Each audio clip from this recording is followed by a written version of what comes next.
All right, folks, it's time for Chalk Talk number 7. This week, we're going to be talking about D-zone coverage and defensive zone faceoffs. Now, on the surface, our team defense is really good. We've scored 81 times this season, including scrimmages, and we've been scored on 21 times. That means we've got a 4-1 goals against advantage. However, when you look at the numbers, we are often outshot by the teams that beat us or the teams that give us trouble. We have a really good shot advantage against the rest of the competition, but we need to get better against really good teams when it comes to our shot totals. And the way that we're going to do that is by improving our defensive zone coverage. It may seem counterintuitive, but defensive zone coverage can benefit our offensive game as well. So let's take a look at how the defensive zone coverage will limit shots and also help our breakouts in our offensive game. We play a box plus one type defense. Box plus one is pretty simple to understand. 4 players, 2 wings and 2 D, each with a box on the ice.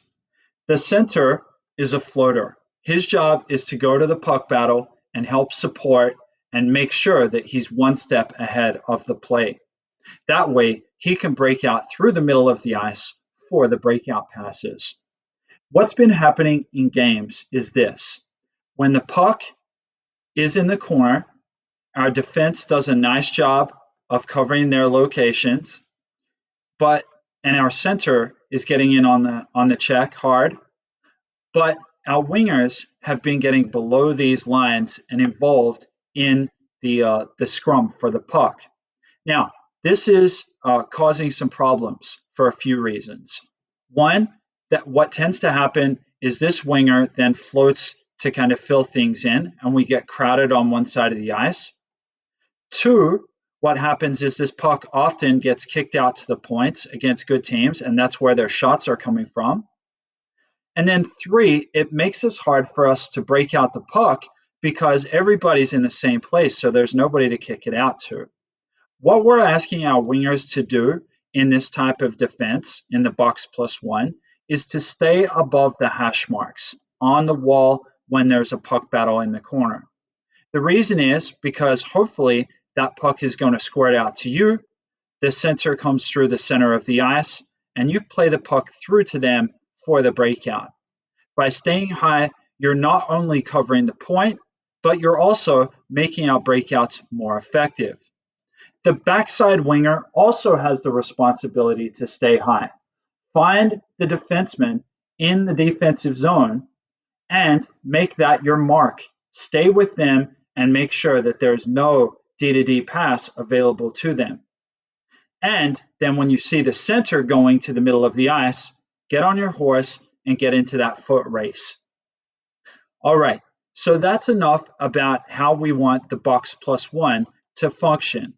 Our wingers need to stay high in the defensive zone. But what happens when we get a face-off in the defensive zone? We have a set play in this type of situation.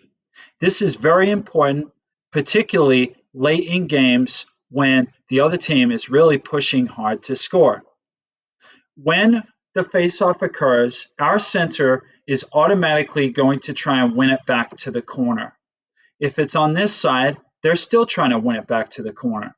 At that time, the defenseman, their job is to ring the puck around the boards. And our job of our winger that's on the open side of the ice is to get to the boards to collect the puck before it leaves the zone. Ideally, at that point, the center comes through with the center lane drive to collect the puck, and we're breaking out of the zone. This play has broken down a couple of times for us in games because we are not there for the puck when it gets along the boards.